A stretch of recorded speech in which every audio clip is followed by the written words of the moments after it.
కురువ సంఘం జాతీయ అధ్యక్షులు శ్యామ్ కురువ గారు, జాతీయ యువజన అధ్యక్షులు. ఒక నిమిషం, అంటే ఏం చేద్దామని చెప్పండి, ఎట్లా చేద్దామని.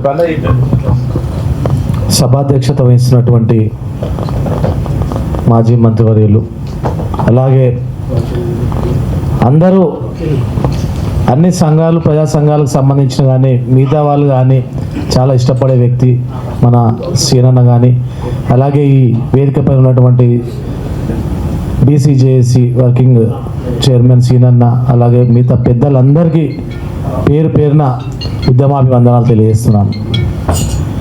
ఈరోజు పార్టీలకు అతీతంగా అద్భుతంగా కుల సంఘాల నాయకులు కానీ, అలాగే ప్రజాప్రతినిధులు కానీ, అన్ని ఫోరం అధ్యక్షులు కానీ ఈ బంద్కి ఇంత మద్దతు తెలుపుతున్నందుకు హృదయపూర్వక ధన్యవాదాలు తెలియజేస్తున్నాను.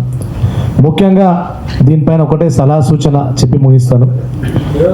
ఇంకొక కొన్ని గంటలు మాత్రమే మనకి అవకాశం ఉంది, సమయం ఉంది.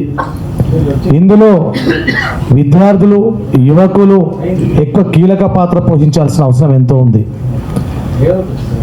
ముఖ్యంగా ఏంటంటే సోషల్ మీడియాని ఎక్కువ ఉపయోగించుకొని ఫేస్బుక్ ద్వారా కానీ, ట్విట్టర్ ద్వారా కానీ, ఇన్స్టాగ్రామ్ ద్వారా కానీ, వాట్సాప్ స్టేటస్ ద్వారా కానీ, అలాగే ఇంటి దగ్గర ఉన్నటువంటి కాలనీ అసోసియేషన్లకు కానీ, కాలనీ ప్రెసిడెంట్లకు కానీ, అక్కడ ఉన్నటువంటి కంటెస్టెడ్ కార్పొరేటర్లకు కానీ, ఇలాంటి ప్రతి ఒక్క ప్రజాప్రతినిధులకి ఈ సోషల్ మీడియా ద్వారా ఈ బంధు ప్లస్ దీనికి పార్టీలు తెలిపినటువంటి మద్దతు, ఈ సందేశాలను కూడా చేరవేసి ఫోన్లలో ప్రతి ఒక్కరిని కాంటాక్ట్ అవుతూ రేపు ఎల్లుండి 18వ తారీఖుకి ముందుగానే రేపు ఈవినింగ్ వరకే ప్రతి ఒక్కరిని కోఆర్డినేట్ చేసుకుంటూ ఎవరెవరు ఎక్కడెక్కడ కలుద్దాము, ఎక్కడ కలిసి బంద్ చేద్దామని చెప్పేసిన విషయాలపైన ఒక పేపర్ వర్క్ చేసుకుంటే చాలా ఈజీ యాక్సెస్ ఉంటుంది. ఎందుకంటే మనం మైక్ల ముందు మాట్లాడుకున్నది ఒక ఎత్తు ఉంటుంది, గ్రౌండ్ రియాలిటీ ఒక ఎత్తు ఉంటుంది. కాబట్టి ఇక్కడ ఈ బంద్ సెగ కేంద్రానికి తగలాల్సిందే. ఏ ప్రభుత్వమైనా ఇక్కడ చేసినటువంటి ధర్నాలు, దీక్షలకి దిగి రావాల్సిందే. మనకు ఢిల్లీలో జంతర్ మంతర్ దగ్గర రైతులు చేసినటువంటి దీక్షను, వాళ్ళు చేసినటువంటి దీక్ష 1 సంవత్సర కాలం పాటు అక్కడ మేము సంవత్సరం క్రితం పోతే వాళ్ళు అక్కడే ఉన్నారు, సంవత్సరం తర్వాత మధ్యలో ఒకసారి వెళ్తే అక్కడే ఉన్నారు. మనం చలికి తట్టుకోము, ఎండకి తట్టుకోము, అక్కడ ఉక్కపోతకు తట్టుకోలేము. కానీ 50 ఏళ్ళ పైబడినటువంటి వ్యక్తులు వాళ్ళు అదే జంతర్ మంతర్ సందుల ఎట్లా ఉన్నారో ఏమో వాళ్ళని ఆదర్శంగా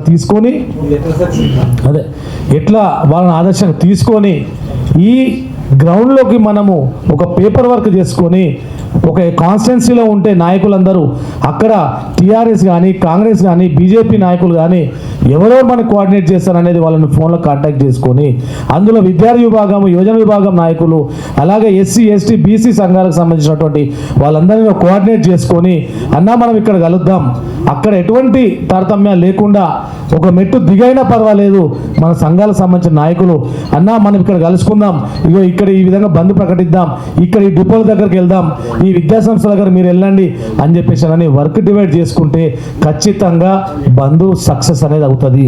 అంతే తప్ప అక్కడ పెద్ద చిన్న అని చెప్పేసి అని డిఫరెన్సెస్ లేకుండా ముందుకెళ్ళాలని చెప్పేసి అని ఈ బంద్కు పూర్తి మద్దతు తెలపాలని చెప్పేసి అని కోరుకుంటున్నాను. Thank you.